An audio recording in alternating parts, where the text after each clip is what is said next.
2006 এ আমরা নিছি, হ্যাঁ 2002 তে আপনারা 22 তে আপনারা নিছেন, ঠিক আছে। কিছুদিন আগে আলজেরিয়া যে মেরে দিছে, কি হলো? কিছু হলো না। আপনারা ফিফা সহ কিনে ফেলছেন। সেটাই। কেমন মানুষ কেন? আপনারা রাগ করছেন, আপনাদের রাগ করা উচিত, আপনারা রাগ করছেন। খেলা কেন দেখতে আসছেন? অনেক আশা করে আসছিল যে আজকে জাপানের পক্ষে, না, কিন্তু হয় নাই। আমরা তো চাই আমাদের ওনাদের আশায় হতাশা হয়ে গেছে, ওনাদের আশায় হতাশা হয়ে গেছে। এই যে আপু, ভাইয়া তো অনেক এক্সাইটেড, আপনি কেমন? আমার মামা হয়। মামা অনেক এক্সাইটেড, আপনি কেমন ফিল করছেন? আমার মামার জন্য ভালো লাগতেছে বিকজ আমাদের একটু ডিফেন্সটা আর একটু বেশি স্ট্রং হচ্ছে, তো অপোজিটে যে খেলবে অবভিয়াসলি একটু যদি ভালো মতো প্রিপেয়ার হয়ে আসে তো একটা ভালো দিক যে কোয়ার্টারে আর্জেন্টিনার সাথে ম্যাচ পড়তে পারে ব্রাজিলের, যদি হয় তাহলে কি হবে? আলহামদুলিল্লাহ।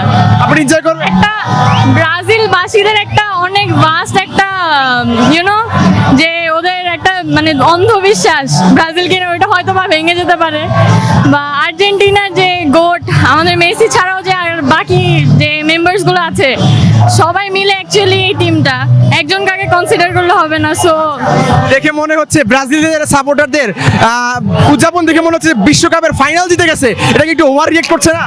এটা আসলে ওই যে থাকে না যে অনেক অনেক মানুষেরা থাকে অল্পতে খুশি হয়ে যায়, এটা মানে অল্প সান্ত্বনাতে খুশি হয়ে যাচ্ছে। তাহলে এখন তাও তো মনে হচ্ছে তারা ফাইনালে উঠতে পারবে না, কি মনে হচ্ছে?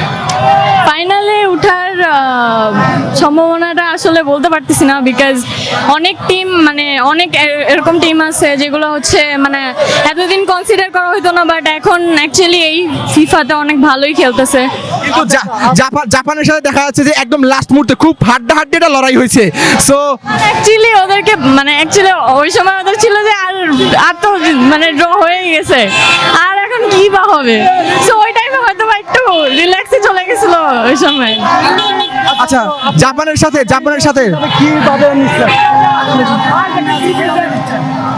আগামী আর্জেন্টিনার ম্যাচ অনেক মানে আমি তো এর আগে প্রিভিয়াস যে ম্যাচটা ছিল ইনশাল্লাহ জিতবে।